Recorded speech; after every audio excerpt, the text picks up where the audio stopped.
right, looking at 35, I see again that that's a binomial. I see the exponent is 3. And so this one is the difference of two cubes. So I take the cube root of these numbers, and I get y minus 5. Using the happy face, y times y is y squared. Opposite sign. Y times 5 is 5y. And then 5 times 5 is 25. Final answer. In 36, I see that there are 4 terms, so I start by drawing the fence. Take out the x squared, and I have 9x minus 1. And taking out a negative 2, I again get 9x, changing the sign, minus 1. So x squared minus 2, 9x minus 1. No chain reaction needed here because 2 is not a square, so this is the final. In 37, just like in 35, I see an exponent of 3, but I also see that both of them have a 5 in the ones place. So taking out the 5 gives me x to the third minus 27. So x to the third minus 27, I take the cube root of those. And that's going to be 5 parentheses x minus 3. And then the trinomial is x times x, so x squared. Opposite. X times 3 is 3x. And then 3 times 3 is 9. Done. 38 through 40, they say graph each ray or segment. Okay. So in 38, first let me make it so that it's solved for y. So I'm going to minus 5x on both sides of the equal sign, giving me negative 2y, and then minus 5x, positive 12. Dividing everything by negative 2 gives me my y equals mx plus b equation.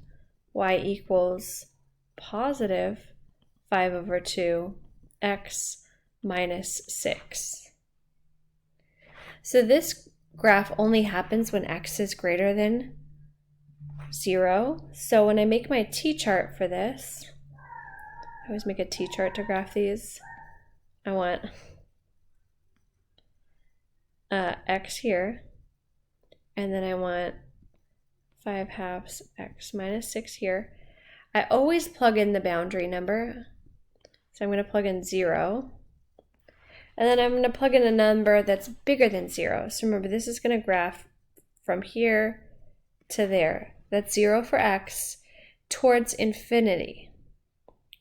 So when I plug in 0, I get negative 6, and then I'm going to plug in 4,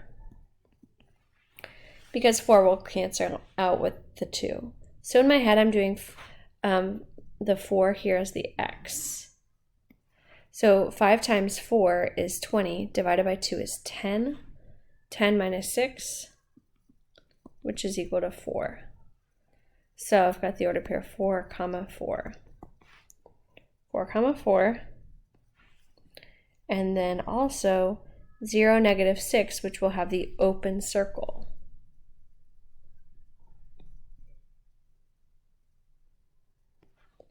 All right, pretty good. So for these ones, we find that boundary number to make the t-tables. We always use the boundary number. So always use the boundary value. So cool, number 39 is already in y equals mx plus b. The two boundary values, because this is a segment, are negative 8 and 4. So negative 8 is an open circle, but then the 4 has the underline, so that's where the closed circle will be. So running my calculations, negative 8 times negative 3 is positive 24, divided by 4 is 6 plus 7, it's 13.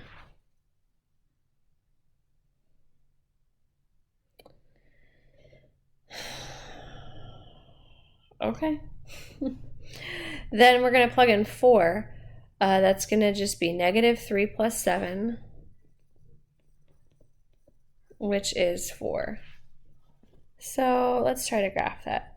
For negative 8 on the x, we're at 11, 12, 13 with the open circle. Then at positive 4 for x, that's over here, I'm just going to be at 4. Oh, funny, they both had 4 comma 4. Okay. Great. Last one. We want less than or equal to negative 1, so that's going to be closed circle and going this way. It's really easy for me to know where negative 1 is. And so this one is in point slope form. And if I distribute that 1/3, it's not going to go into the 4. So let's just do the math. Negative 1, that's where the closed circle goes. And then a number smaller than negative 1 that's going to work with this will be negative 3. Oh, no, wait. It would be negative 3 if I didn't have the x plus 4. So I want the x plus 4 to be a number that will be divisible by 3.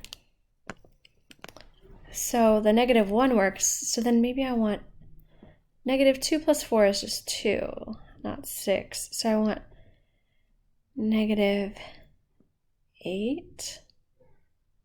No, negative 7. Oh, that took me a while. Negative 7 plus 4. There we go. That will work.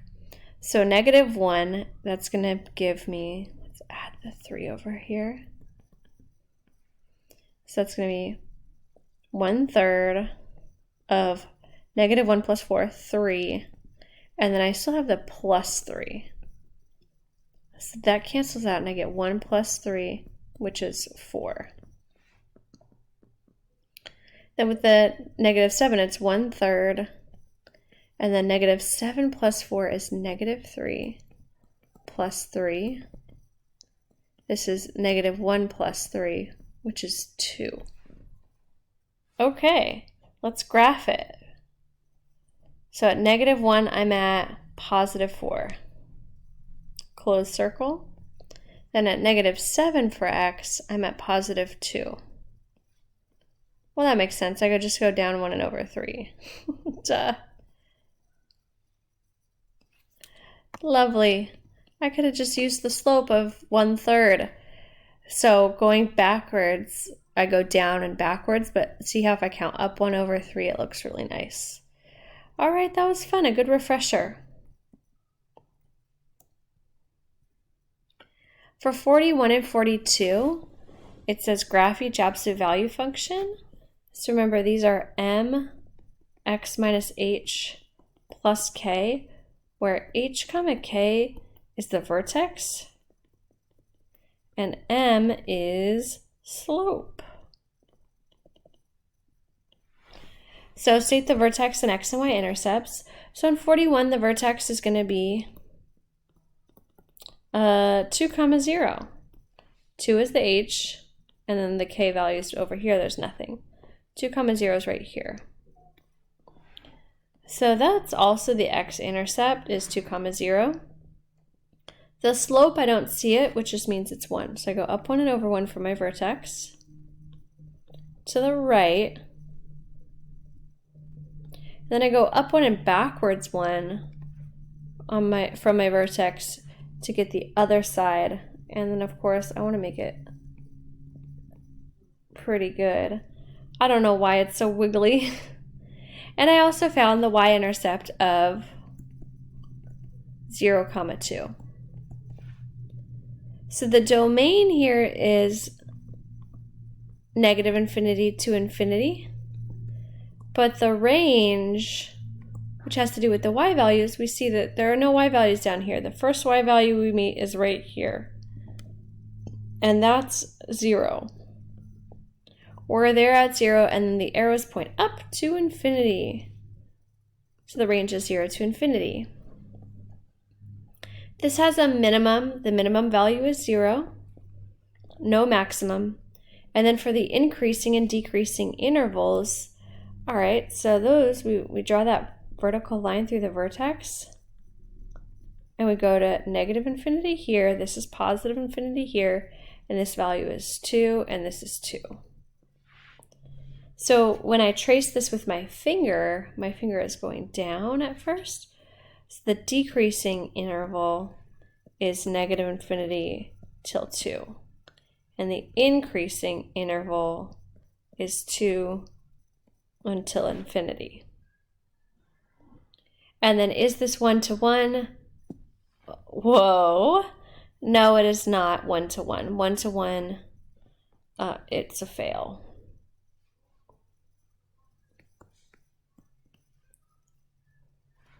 So there's my horizontal line test. It touches my horizontal line twice. So for 42, this time we've got an A, H, and K. So I switch the sign and it becomes -4, 6 as the HK. -4 for X, 6 for Y. And then the slope is -2. So I go down 2 and over 1. Of course, I'm going to do that till I find the y-intercept.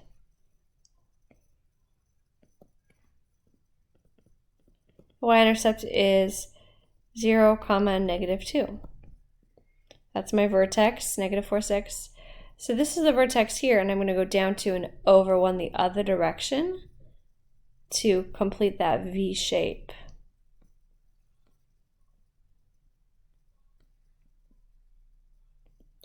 So again, the domain is negative infinity to infinity, but this time the range points down here to negative infinity, and it stops here at 6. So the range this time is negative infinity until 6, hard bracket on the number, meaning this one has a maximum value of 6. When I look at the increasing and decreasing, I do it the same way as last time. Here's negative infinity, here's infinity, cutting it down, the axis of symmetry, that's -4, and then -4 over here. So this time when I trace negative infinity until from -4, I'm going up. So the increasing is negative infinity until -4. So it's the X value that I'm talking about. And then the decreasing interval, I don't know how I just did that. It's going to be from -4 until positive infinity. Again, this is no for 1-to-1. No. All right. Graphing the quadratic functions. Vertex, oh, what about the x-intercepts over here? I forgot about those. So the x-intercepts, I found one here that looks like it's at, well, that one's easier. For x-intercepts, I'm at -1, 0, and 6, 7, -7, 0. So 43 through 46, we need to remember our parent function. So if I square this, I've got -2, -1, 0, 1, 2, 4, 1, 0, 1, 4. And I want to remember this x plus h, ay plus k pattern. So I find the a, h, and k, and then I use this t-table to graph my function. So I've got a lot of space here. I'll just use this area to do my work. So that's going to be -5 is my h, -6 is my k, and then my a value is 2. So x minus 5, and then 2y minus 6. These are the x and y that I'm talking about. So -2 minus 5 is -7. -1 minus 5, -6. 0 minus 5, -4, -3. Okay, and then these are the y values that I'm talking about. So 2 times 4 is 8 minus 6. 8 minus 6 is 2. Then I do 2 times 1. 2 times 1 is 2 minus 6, negative 4. 0 minus 6, and then negative 4, and then 2. So I plot these. And negative 7, 2.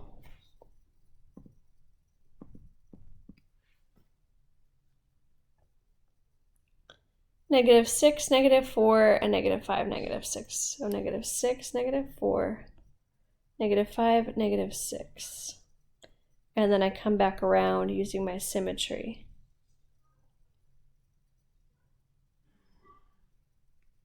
Gorgeous. That's my graph. So to find the domain, it's going to be negative infinity to infinity. The range starts here. That's negative 6. So the range is negative 6 to positive infinity. The x-intercepts, I didn't see them by graphing, so I'll leave that blank. The y-intercept, I can calculate the y-intercept. That's going to be plugging in 0 for x. So that's going to be 2 times 5 squared minus 6. Let me check that that 5 is positive. Okay, good. So 25 times 2, 50 minus 6. I'm at 44.